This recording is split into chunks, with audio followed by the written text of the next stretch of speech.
Hello everyone, good morning sa inyong lahat and welcome sa ating YouTube channel Bagong Pilipinas, Old Queen TV. Mga idol, kung kayo ay baguhan pa lang po sa aking YouTube channel, kayo po ay aking anyayahan, mag-subscribe po, paki-like at pakipindot po ang notification bell para lagi tayong updated sa ating mga gagawing video tungkol sa ating sariling lumang barya, mga idol. Mga idol, ang ating topic ngayon tungkol po sa new generation na 10 sentimo, no? So yan ang dapat nating i-update sa inyong lahat at lalong-lalo na sa mga Queens new collectors at sa old Queens collector. So mga idol ay ang bariyang ito ay nagsimula nung 1996. Yan po makikita ninyo ang kanyang date, 10 sentimo ang nakalagay po diyan, 1996. Itong barya na to mga idol ay yan ang ating masugid na subaybayan dahil napakaswerte mga idol kung mayroon kang ganitong uri ng barya. Saan na ba ngayon mga idol ang 1996 sa 10 sentimo? Kasi po nung na-search ko po sa mga online ay bihira lang nakikita natin mga idol. Ang 1996 is missing mintage, no? Alamin po natin kung bakit. At kung bakit itong bariyang ito ay medyo mataas na rin po ang kanyang price sa bariyang ito mga idol. Dahil itong barya na to mga idol ay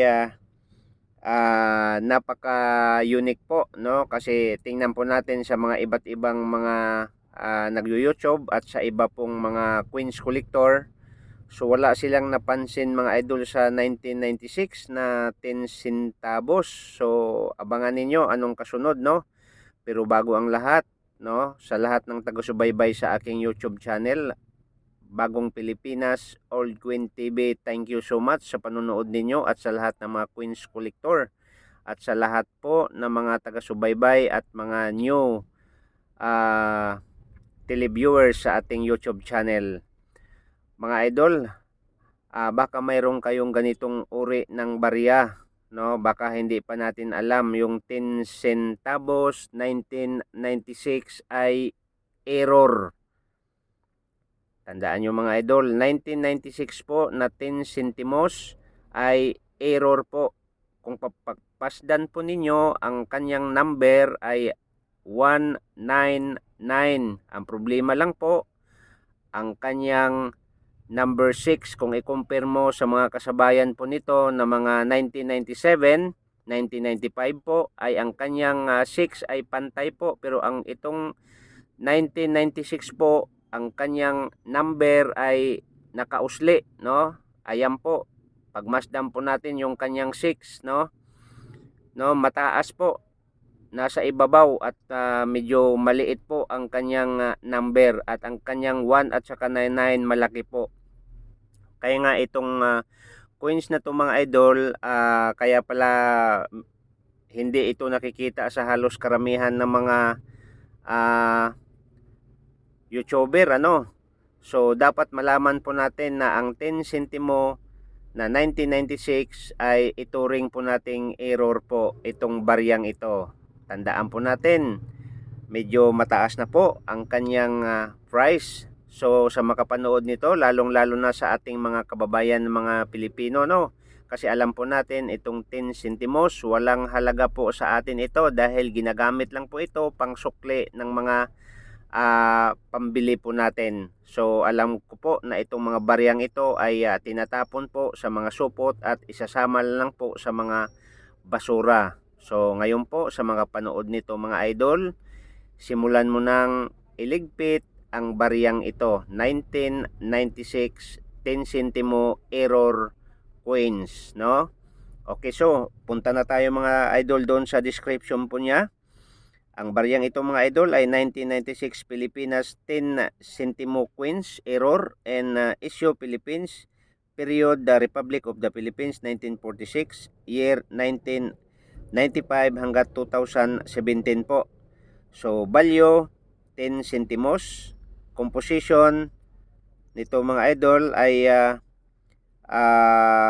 copper and plated steel, and mayroon dito mga idol yung 10 sen mga idol, hindi mo malaman kasi mayroong bronze nakalagay, pero atin ay sure ay bronze, copper steel, no, and plated, no.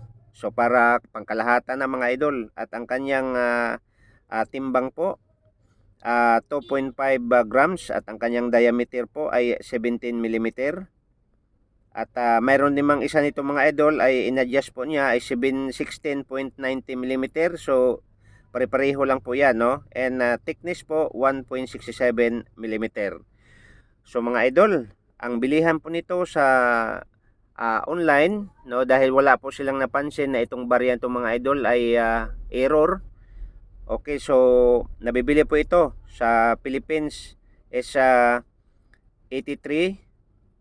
no. So mayroon pong 324, 378, 550 po, and 1,000 ang error po nito, no. Okay, so sa dollars po, $6 and $7.20 and $1.49 at $1.39 po ang bilihan sa online nito mga idol. Tandaan nyo mga idol, i-update ko lang po kayo sa mga coins collector po dyan na ang 1996, ulitin ko po, 10 sentimo ay error, no. So yan po. So maraming salamat. Sana mayroon naman tayong na-update at natutunan po sa new generation po na 10 centavos. At sana po wag tayong magsawa sa panunood at pagsubaybay sa ating YouTube channel. Mga idol, isang like lang at isang subscribe sa ating YouTube channel para makipagsabayan tayo sa mga 10 centimos naman sa ibang bansa na million at $1,000 ang halaga. So thank you and see you the next video. And welcome. God bless po mga idol.